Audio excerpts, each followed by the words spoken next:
Hello, welcome back to BlenderSushi live noding. In this episode, I'm gonna take you to the creation of this kind of a typography kind of design. It's it's gonna be utilizing the particle system, and we're gonna use Sverchok. It's actually rather simple. If you already follow my live noding video, um, this one is actually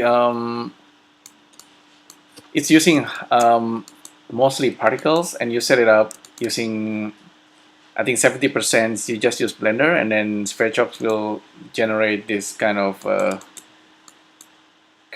complex structure because we have that one node. The node is KD3 edges, and yeah, I guess that's one of the power node in Sverchok that you can use. So let's take a look.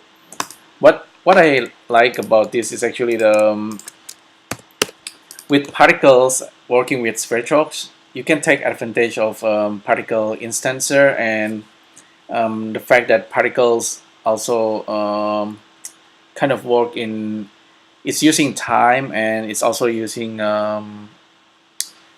it's being generated over time. So I kind of think particles is like a single node in Sverchok. I mean in a Blender. Sorry about that. So yeah, let's make something. Let's make like a writing. Let's see what should I write? Maybe just write a BS. Yep, BS. BS. This is grease pencil, by the way. If you never use it, you hold D and then you can draw anything on the screen. File set as. This is web type, because it's kind of looking like a spider web. So this is grease pencil, and we know that we can convert it to grease pencil, and let's just use Bezier curve. I think it's already being generated, but normally, because I hide the lamp and the camera in the second layer, the result is in the second layer. So I'm gonna move this curve into the first layer once again. Okay, so now we have this thing. Let's hide the grease pencil, and so we have this curve. The curve is looking like that because of in order for the grease pencil curve to be animated, it needs to be a single curve. If we actually extrude it up and give it some depth, you can see the result there. You can actually animate this by using the build modifier, if I'm not wrong. Yeah, that's one way you can animate it, but we're not gonna use that. We're gonna use the curve to generate our particles. We're gonna let the particle emitter to kind of scatter particles all along the path, and we're gonna use the points in Sverchok to generate the web kind of typography. So yeah, let's create our emitter. The emitter, it can be anything. I'll just use the icosphere, and with this icosphere at the original position, I'm gonna select this guy. With the curve, I'm gonna get rid of the extrusions again. Now I'm selecting the emitter and also the curve, and then Control P. I'm gonna use the path constraint. Sometimes we want the follow path as well, but I'm gonna use path constraint. I think that's the one. And now we should be getting the curve. I think the best way to put this guy is at the center. If I zero it out, yeah, so that's at the right position. Now let's save this real quick. Now let's emit something from this guy. We don't want to see the emitter. I'll just gonna turn it into wire. Actually, Just gonna leave it like that and enable particles, new particles, and then turn off the emitter. We don't want to see the emitter at the end. Now you can see particles being emitted from this emitter, but we don't want to have the gravity. We did that before, and with the normal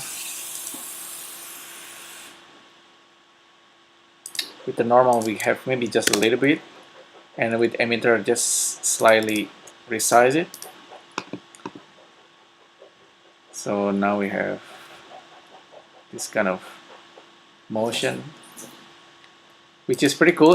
There is also another thing in the under the constraint, object constraint.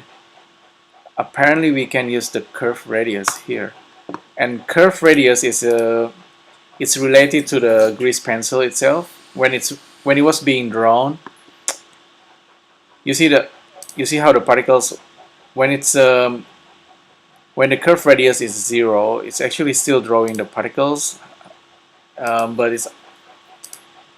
you can see that there's a difference in the radius. You see. So I'll make these. First of all, I'm gonna make the particles to be emitted more, like maybe 5,000, 3,000, and then start the end lifetime, maybe forever. Give a little bit of random,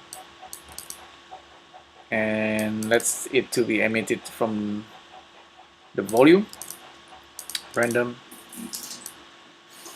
emitter. We can randomize some of this stuff. Give it some Brownian motions and a little bit of damping. So now we have that. Maybe increase the Brownian. I can increase the normal random as well.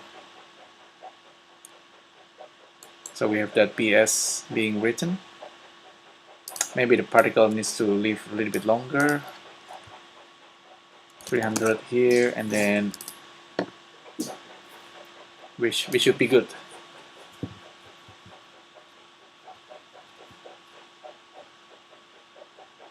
Cool. Okay, seems to be working. Let's increase the timeline to 360.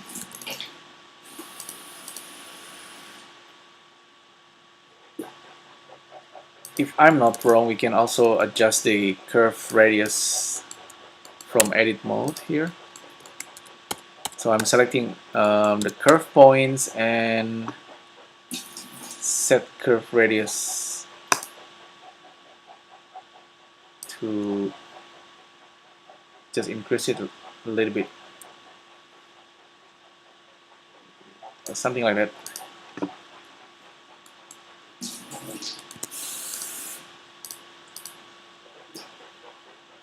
Now our emitted particle is slightly thicker.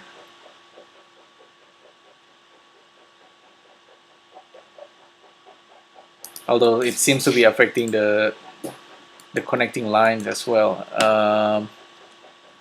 Well, I'm gonna undo that.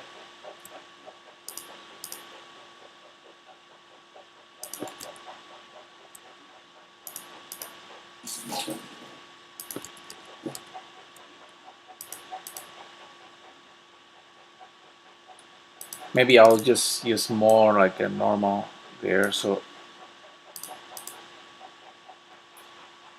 yeah, that's much better.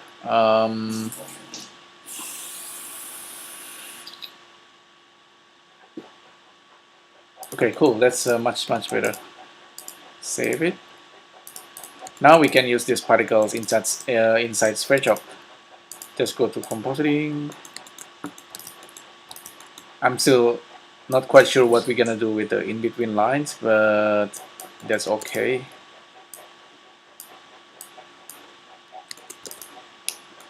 Let's grab our emitter, turn on Sverchok, object mesh in, get selection, post modifier, and use the particle alpha nodes. We should be getting our particles, and this guy only outputting like the vertices. So with the vertices, we can just use the KD3 closest edges.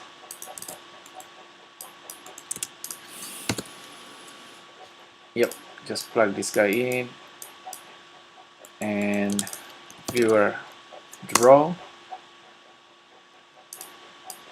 output it, and we should get our lines. We can play around with this this option to have more or less particles. We can skip some particle.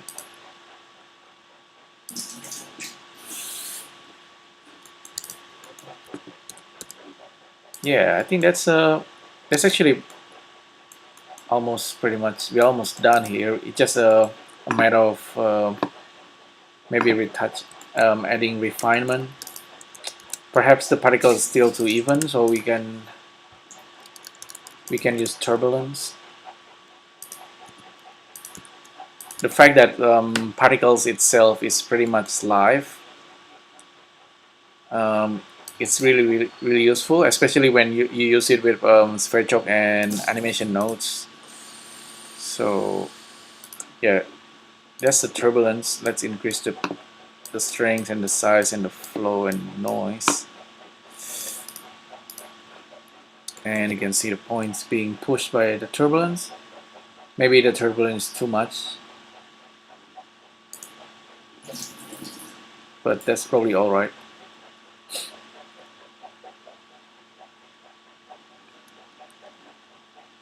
I think I found that the flow, if the noise is too big, it's gonna look strange.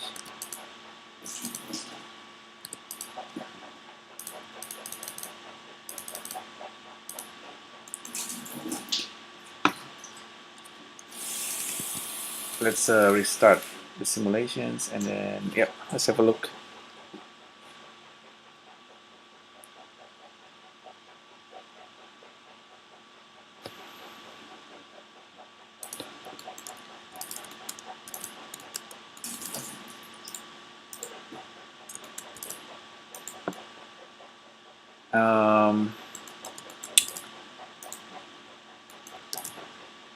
Let me try something. We can probably bake out the either bake out the particles as Alembic or bake out the Sverchok output. So fewer B mesh and merge this guy, vertices and edges. It's gonna be a single object. I'm gonna do this trick, displace and zero it out, and file, export Alembic. Hopefully this works. How long? 360 frame, and just output it. Export Alembic. Hopefully it doesn't crash, and it should take around 100 seconds. So sometimes with particles, I use it for kind of just for scattering and also for instancing, because particle instancing is always live, which means you can always change the instance objects, and you can randomize it using particles as well. It's probably even better than Sverchok's own instancing system. Let me think. Yeah, so particles and Sverchok, they are kind of really good when working together. Later on, maybe in the next live noding, I'll try to do more particle tracing and using force, turbulence, and Sverchok to do the trails. Yeah, it's gonna be a lot of fun.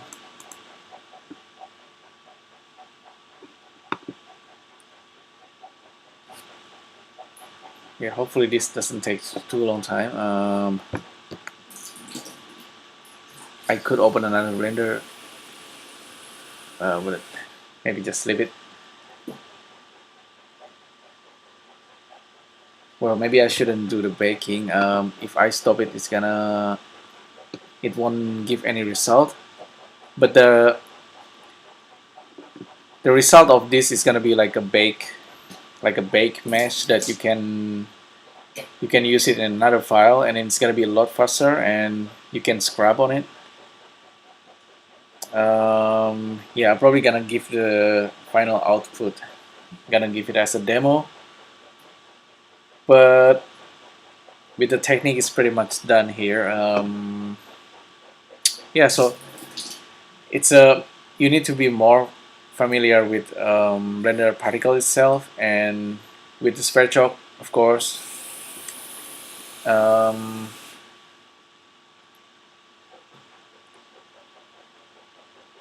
Even though there's like a limitations, you can always find a way around it.